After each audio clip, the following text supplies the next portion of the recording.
دوستان عزیزم، درود و مهر. امیدوارم هر کجای این دنیا هستین حال دلتون عالی باشه. امروز آموزش آش قرقر شوشتری رو داریم که این آش خیلی مقویه و به جرئت میگم یکی از خوشمزه ترین و لذیذ ترین آش ایرانیه که از خوردنش سیر نمیشی. بریم که با همدیگه درستش کنیم.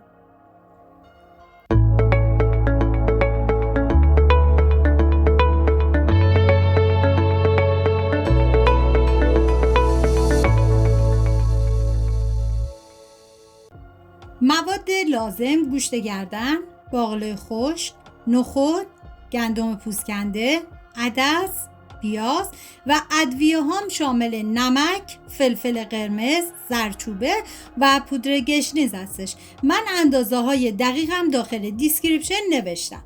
حالا گندمی که از شب قبل من خیس کردم و میریزم داخل قابلمه و مقداری کم بهش آب اضافه میکنم و میذارم تا گندم بپزه. ببینید چون من اگه دیدم آب گندم کمه، از آب گوشتی که گذاشتم پخت و به این گندم اضافه میکنم. و همین اول ویدیو هم میگم دم شوشتریای عزیزمون گرم با این آش بی‌نظیر و خوشمزه‌شون.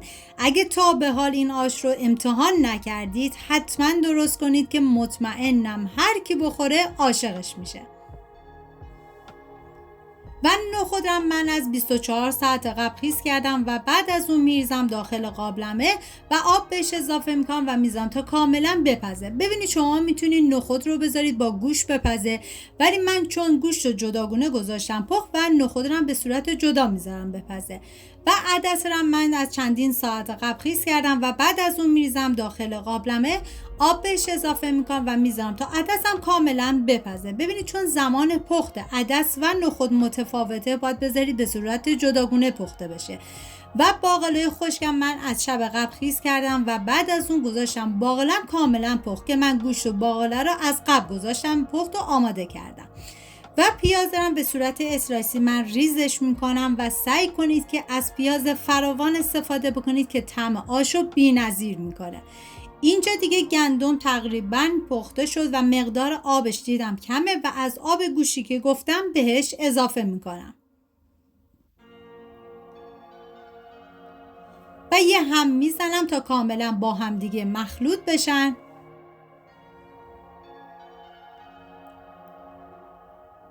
و دیگه میذارم تا گندم کاملا بپزه و لابدار بشه.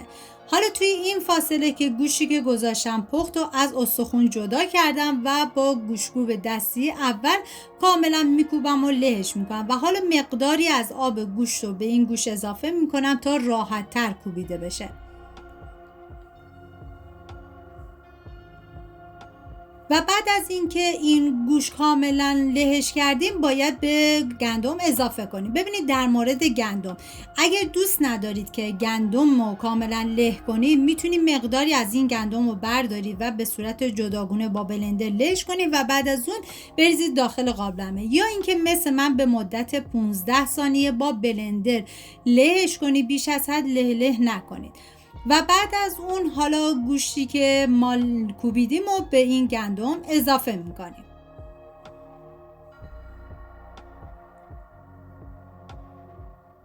و حالا یه هم میزنم تا کاملا با هم دیگه مخلوط بشن. واقعا تنوع آش تو ایران ما خیلی زیاده و یکی از یکی خوشمزه تر. و بعد از اینکه کاملا با هم دیگه مخلوط شدن، حالا به مدت 10 ثانیه دوباره با بلندر من دوباره اینا رو له میکنم. شما میتونید با گوشتکوب دستی هم این کار رو انجام بدید، فرقی نمیکنه. و بعد از این که دیگه من له کردم دیدم که موادم صفر شد، حالا مقداری آب جوش بهش اضافه میکنم و دوباره هم میزنم. ببینید در طی زمان پخت حتما چندین مرتبه این آش رو هم بزنید که ته نگیره. و بعد از اون حالا نخودی که گذاشتیم پخت رو بهش اضافه میکنیم و عدس و باقلای پخته شده.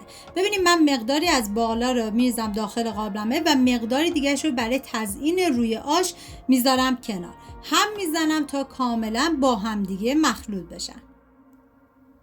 واقعا جای تک تک شما دوستان عزیز خالی، دست به کار بشین و این آش خوشمزه رو درست کنین که بی‌نظیر بود. و دوباره یه هم میزنم.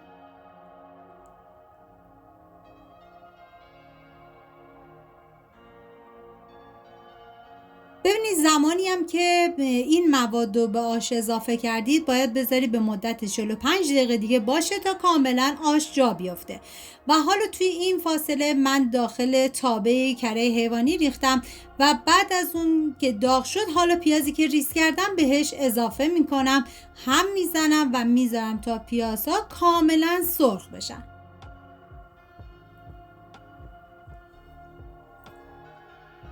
و بعد از اینکه دیگه پیاز سرخ شد حالا ادویه ها رو بهش اضافه میکنیم. زردچوبه،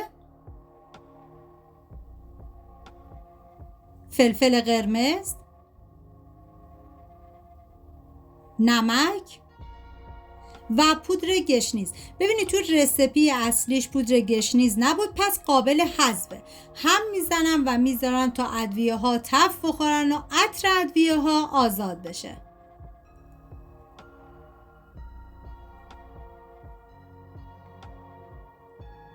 و بعد از اینکه دیگه ادویه ها تف خوردن دیگه باید زیر حرارت رو خاموش کنید.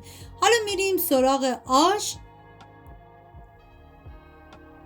که اینجا دیگه آش در حال جا افتادن. من یه هم میزنم و بعد از اینکه هم زدید حالا پیاز داغ که آماده کردین رو به آش اضافه بکنید. واقعا هرچی از خوشمزگی این آش بگم کمه. باید دست به کار بشین خودتون درست کنین و ببینید که این آش چه طعم بی‌نظیری داشت. حالا یه هم میزنم تا پیاز با بقیه مواد کاملا مخلوط بشه و بعد از اون دیگه میذارم تا این آش کاملا جا بیفته. زمانی هم که این پیاز داغ رو اضافه کردید 20 دقیقه تا نیم ساعت بعد دیگه این آشتون کاملا آماده است. دیگه من میذارم تا کاملا جا بیفته. اگه ویدیو مورد پسندتون بود و تا این لحظه کانال رو سابسکرایب نکردید خوشحال میشم سابسکرایب کنید و اگر ویدیو رو دوست داشتید لطفاً ویدیو رو لایک کنید. لایک شما باعث میشه این ویدیو در معرض دید افراد بیشتری قرار بگیره و از این طریق هم از من حمایت میکنید. اینم از آش قلقل شوشتری ما. امیدوارم درست کنید در کنار خانواده از خوردنش لذت ببرید. و در آخر من با نخود پخته و باقلای پخته و پیاز چیپسی هم تزیینش کردم. مرسی از همراهی همیشگیتون. تا یه خوشمزه دیگر، بدرود.